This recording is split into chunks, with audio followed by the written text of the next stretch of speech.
तो लीजिए प्यारे विद्यार्थियों, हमारे पास में आ चुका है कक्षा 9वीं अर्धवार्षिक परीक्षा 2025-26 के लिए सामाजिक विज्ञान विषय का पूरा पेपर और इसका पूरा सॉल्यूशन।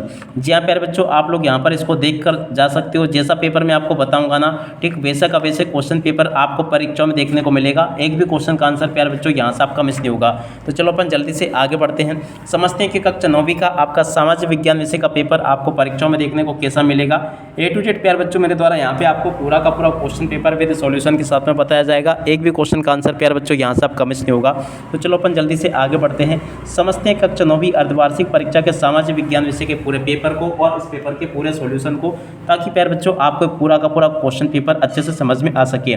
टोटली प्यारे बच्चों आपके पेपर में 23 क्वेश्चन पूछे जाएंगे और 75 अंकों का पूरा पेपर होगा। इस प्रकार का पेपर प्यारे बच्चों आपको परीक्षाओं में देखने को मिलेगा, जैसा कि आपको मैं यहाँ पर बता रहा हूँ। अब चलो मैं आपको एक एक करके सभी क्वेश्चन के आंसर अच्छी प्रकार से बता देता हूँ। तो देखिएगा प्यारे बच्चों, पेपर आपका परीक्षाओं में ऐसा आपको देखने को मिलेगा। पहला क्वेश्चन पूछा है, भारत किस महाद्वीप का हिस्सा है? देखो प्यारे बच्चों, इसका राइट आंसर आपका एशिया आ जाएगा। दूसरा क्वेश्चन, भारत में प्राकृतिक वनस्पति पाए जाने वाले क्षेत्र कौन कौन से? तो देखो यहाँ से आपको लिख कर आना होगा उपरोक्त सभी। और अब अगला क्वेश्चन पढ़ते हैं, भारत के पड़ोसी देशों में किसका जनसंख्या घनत्व भारत से अधिक है? तो देखो प्यारे बच्चों, नेपाल का जनसंख्या घनत्व भारत से अधिक है। और अब अगला क्वेश्चन, फ्रांस की क्रांति कब हुई थी? तो देखो प्यारे बच्चों 1789 में हुई थी। और अब अगला क्वेश्चन, धोती इंटरनेशनल का संबंध किससे है? तो देखो प्यारे बच्चों संवादवाद से है। नाजीवाद किस देश में एक राजनीतिक विचारधारा के रूप में उभरा? तो देखो इसका राइट आंसर प्यारे बच्चों आपका जर्मनी आ जाएगा। और उसके बाद में देखो इन क्वेश्चन के उत्तरों को देखकर जाना, जो कि आपको मैं यहाँ पर बता रहा हूँ। जुकाम और खांसी की दवा के लिए तुलसी पादप का उपयोग किया जाता है। 2011 की जनगणना के अनुसार भारत में साक्षरता दर 74.04% थी। द सोशल कॉन्ट्रैक्ट रचना किसकी? प्यारे बच्चों रूसो की रचना है ये। और उसके बाद में देखो इन क्वेश्चन के उत्तरों को भी देख कर जाना आप लोग अच्छे से। यहाँ पर क्वेश्चन पूछा है, प्रथम विश्व युद्ध के लिए को जिम्मेदार ठहराया गया? तो देखो पर जर्मनी को जिम्मेदार ठहराया गया। वन सेवा की स्थापना वर्ष में की गई? तो देखो पर 1966 में की गई। मसाई शब्द का शाब्दिक अर्थ क्या होता है? प्यारे बच्चों घुमक्कड़ होता है। और उसके बाद में देखो यहाँ से आप लोग सत्य सत्य को देख लो। सत्य सत्य में पहला क्वेश्चन, दूधाबा राष्ट्रीय पार्क उत्तर प्रदेश में सत्य होगा। नाजीवाद यहूदी विरोधिता, ये भी आपका सत्य होगा। भारत एक धर्मनिरपेक्ष राज्य, ये भी आपका सत्य होगा। भारत देश 1950 में स्वतंत्र हुआ, ये आपका सत्य हो जाएगा। भारत में बहुमत से चुनाव जीतने वाला दल सरकार बनाता है, ये भी प्यारे बच्चों आपका सत्य होगा। लोकतांत्रिक व्यवस्था में शासकों को भी कानून का पालन करना होता है। तो देखो प्यारे ये वाला क्वेश्चन, ये भी आपका क्या हो जाएगा? सत्य हो जाएगा। ठीक है, यहाँ तक के क्वेश्चन के आंसर प्यारे बच्चों मैंने आपको बता दिए। उसके बाद में देखो इन क्वेश्चन के उत्तर को देख कर जाना। यहाँ पर क्वेश्चन पूछा, दो आप की जोड़ी प्यारे बच्चों, दो नदियों के बीच का भाग, फूलों की बौछार, तो प्यारे बच्चों केवा। भारत का संविधान बना प्यारे बच्चों 26 नवंबर 1949 को बना। धारा की जोड़ के मिलान प्यारे बच्चों आपका हो जाएगा किसी दस्तावेज का खास हिस्सा। हरित क्रांति के जनक प्यारे बच्चों MS स्वामीनाथन होंगे। निर्धनता रेखा का मापन प्यारे बच्चों, तो देखो राष्ट्रीय प्रत्यक्ष सर्वेक्षण संगठन, इसका राइट आंसर आ जाएगा। ठीक है, और उसके बाद में चलो अपन आगे बढ़ते हैं। आगे के सभी क्वेश्चन और उन क्वेश्चन के उत्तर प्यारे बच्चों मैं आपको बताता हूँ, ताकि प्यारे बच्चों आपको पूरा का पूरा क्वेश्चन पेपर अच्छे से समझ में आ सके। ठीक है, और देखो प्यारे बच्चों यहाँ से आप लोग एक वाक्य फिर एक शब्द में उत्तर देख कर जाना। एक वाक्य फिर एक शब्द में उत्तर इस प्रकार से पूछे गए हैं, दो नदियों के बीच का भाग कहलाता है? तो देखो पर जो दोआब कहलाता है। जेट स्ट्रीम क्या है? तो देखो पर जो तेजी से बहने वाली वायुमंडलीय धाराएं हैं। छुआछूत की समाप्ति का प्रावधान किस अनुच्छेद में है? तो देखो पर जो इसका राइट आंसर आपका अनुच्छेद 17 आ जाएगा।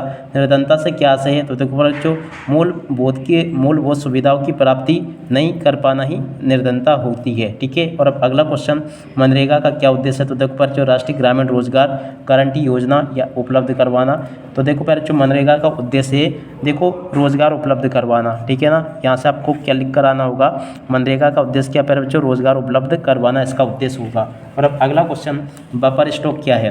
तो देखो प्यारे जो फसलों का मूल्य समर्थन मूल्य से कम ना हो, ये इसका उद्देश्य है। ठीक है, उसके बाद में देखो यहाँ से आप लोग इन क्वेश्चन के उत्तर को भी देख कर जाना, जो कि आपको मैं यहाँ पर बता रहा हूँ। आशा करता हूँ कि प्यारे बच्चों आपको सभी के सभी क्वेश्चन और उन क्वेश्चन के उत्तर अच्छे से समझ में आ जाएंगे। तो चलो मैं आपको एक एक करके इन सभी क्वेश्चन के उत्तर बता देता हूँ। प्रश्न नंबर 6 पूछा, हिमालय की 3 प्रमुख भागों के नाम लिखे? तो देखो यहाँ से आप लोग इस क्वेश्चन के उत्तर को देख लो। महान या आंतरिक हिमालय, देखो हिमाचल या निम्न हिमालय, और इस प्रकार से आप लोग इसको, और इसके बाद में देखो शिवालिक हिमालय। ठीक है, और अब अगला क्वेश्चन पढ़ते हैं, क्या लिखा है? तो देखो पर जो यहाँ पर आपसे क्वेश्चन पूछा है, देखिए यहाँ तक के सभी क्वेश्चन के उत्तर प्यारे बच्चों मैंने आपको बता दी। अरावली विंध्याचल क्या है? तो देखो इस क्वेश्चन के उत्तर को प्यारे बच्चों यहाँ से देख कर लिख दो। ये लिखा पूरा का पूरा क्वेश्चन का उत्तर। नमामि देवी नर्मदे क्या है? इस क्वेश्चन के उत्तर को यहाँ से देख कर लिख लो। चक्रवात प्रभावित राज्यों के नाम प्यारे बच्चों आपको बताने हैं। और उसके बाद में देखो अगला क्वेश्चन पढ़ते हैं, यहाँ तक के इस क्वेश्चन के उत्तर प्यारे बच्चों मैंने आपको बता दिए। मृत्यु दर किसे कहते हैं, इस क्वेश्चन के उत्तर प्यारे बच्चों यहाँ से देख लो, ये लिखा है। और प्रवास जनसंख्या को किस प्रकार प्रभावित करता है, इस क्वेश्चन के उत्तर को प्यारे बच्चों यहाँ से देख लो। स्लीपर से क्या से, इस क्वेश्चन के उत्तर को प्यारे बच्चों यहाँ से देख ले। और उसके बाद में देखो प्रश्न नंबर 11 पूछा है, बंजारा समुदाय कहाँ रहता है। देखो प्यारे बच्चों बंजारा समुदाय कहाँ रहता है, इस क्वेश्चन के उत्तर को यहाँ से देख लो, ये लिखा है। प्रतिभूमि नियमावली की महत्वपूर्ण बातें क्या है, तो देखो इस क्वेश्चन के उत्तर को प्यारे बच्चों यहाँ से देख कर लिख दो। और अब अगला क्वेश्चन पढ़ते हैं, प्रश्न नंबर 12।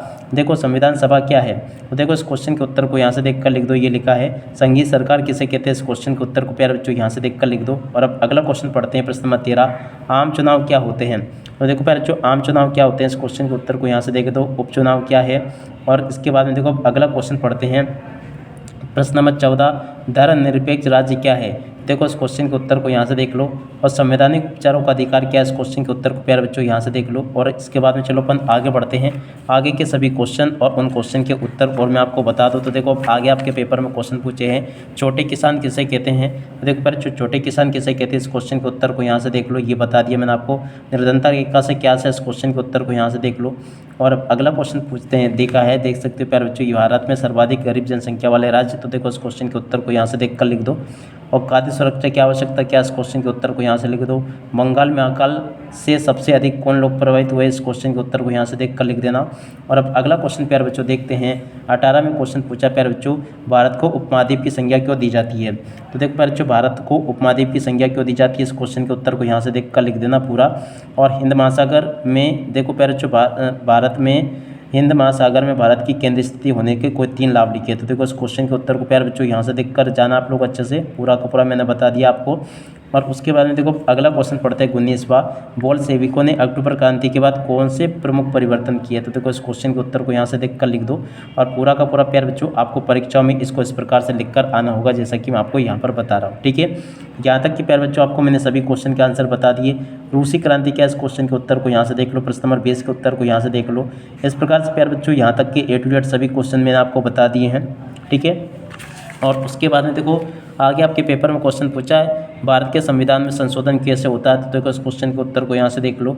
और उसके बाद में देखो भारत के मानचित्र में प्यारे बच्चों आपको निम्न को दर्शाना है। उसके बाद में देखो इस क्वेश्चन के उत्तर को यहाँ से देख लो। और इसके बाद में देखो आगे क्वेश्चन पूछा आपके पेपर में, आप लोग इनको देख कर जाना। भारत के राष्ट्रपति को अध्यादेश, देखो इस क्वेश्चन के उत्तर को यहाँ से देख लें और पूरा का पूरा इसको समझ लेना।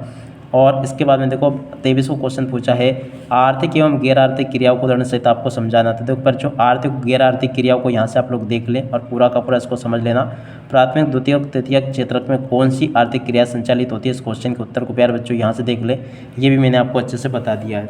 देख सकते हो प्यारे बच्चों, इस प्रकार से मैंने आपको A to Z पूरा का पूरा क्वेश्चन पेपर विद सॉल्यूशन के साथ में बता दिया है। एक भी क्वेश्चन का उत्तर प्यारे बच्चों यहाँ से आपका मिस नहीं होगा, जैसा कि मैंने आपको बताया। अब आशा करता हूँ कि प्यारे बच्चों आपको पूरा का पूरा पेपर अच्छे से समझ में आ गया होगा। अब इसी के साथ में इस वीडियो को यहीं पर पूरा करते हैं। नमस्कार, जय हिंद, जय भारत।